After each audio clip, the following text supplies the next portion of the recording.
I thought you said that white people rule the world. And Onion said, that's exactly true, Dion. White people do rule the world.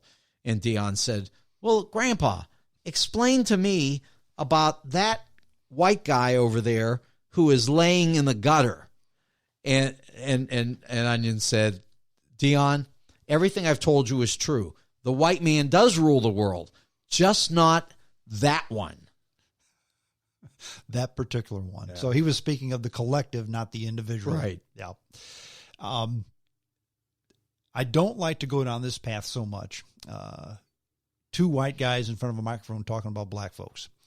But I've always said, in my opinion, look, in this country, we certainly have racism. And if Onion were sitting here, I think he would agree with me.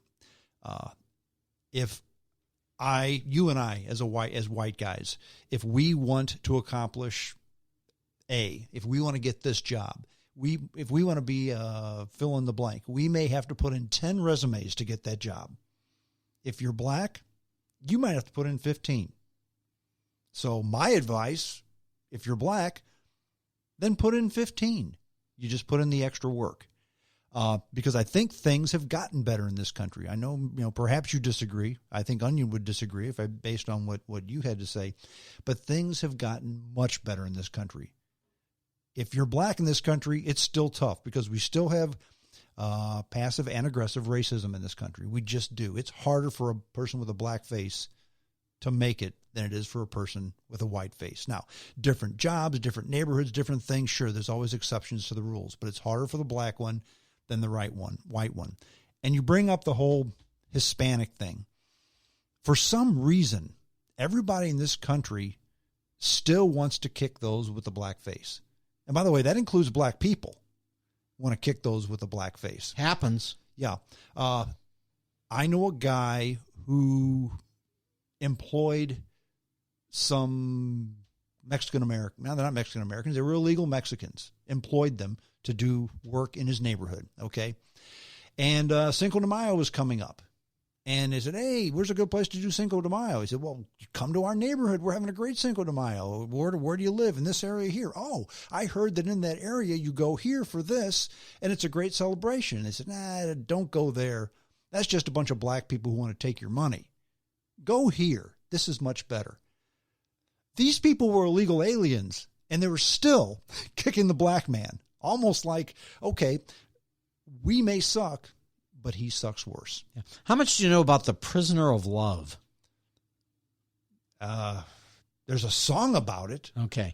So there's a guy, and he goes by the name. He's the talk show host. Prisoner of Love. Okay, yeah. And we've called him, well, always over the years, we've called him Priz. Okay. And the thing about Priz is that, Onion would always say that Prisoner has some amazingly crazy ideas, but it's somehow strange how, in Onion's view, Prisoner always ended up being right, but just maybe not for the reason that he thought.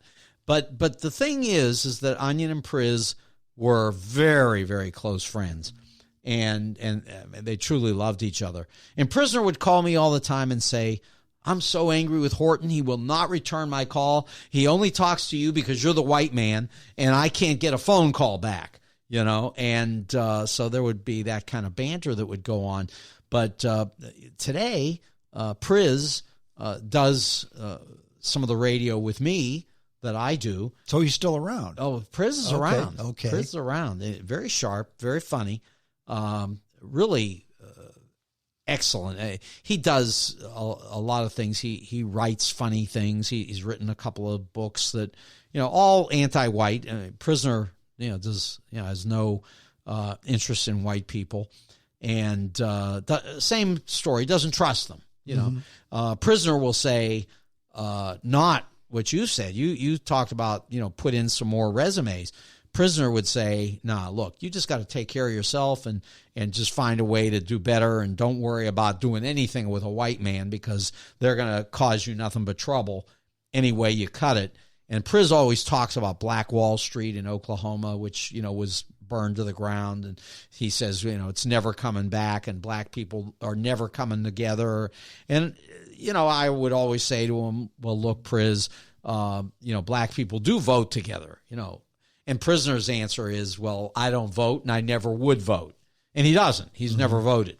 And then we talk about the fact that Malcolm used to say, the ballot or the bullet. That's a very famous Malcolm X speech. And Prisoner would get angry over that because he would say, that ballot's worthless. We get nothing. It's 2019 and we still got nothing. What did we get from Barack Obama? Nothing. He did nothing for black people, and nobody's going to do anything for black people because, and he had this story, and Onion was all tied into all this, and that is this thing he wrote called "The Black Man's Oath to His Master." This was written by Prisoner, and essentially what it said was, white man, I'll do anything for you. You give me a position. I'll love you. I'll be loyal to you. I'll take care of you. Anything you want. Trust me. I'll do that for you because I love you, Mr. White Man, because you're taking care of me. And I got to tell you, that is absolutely the dominant view in the black community today, and always has been, and that is that black people who get a position of power get it because some white man gives it to them, helps them to get something, and in return, the black man has to kiss his feet, okay, to get whatever it is that they get, and. Another quick story on, and we can talk forever. Yeah. However, I told you I'd get you out here by 11 o'clock. It's 11:18. So I don't want to be cast as Whitey lying one more time to get his way. So if you want to continue to talk, we're all ears. Well, I think you need to hear this one, and then we can cut it, because this is a great Onion Horton story. Do you know the story about him getting books for his kids at school? No, tell the story, please. Yeah. So Alan, one of his kids, they call him Baby O, comes home from school and says, Daddy, we don't have any books. This is ridiculous. At school. And Onion says, Alan, I'm going to take care of this. We'll take care of this right now. And they went down to the St. Louis Public Schools, and Onion went to the front door and said, I'd like to speak to the person in charge about the fact that my son does not have any books in his classroom.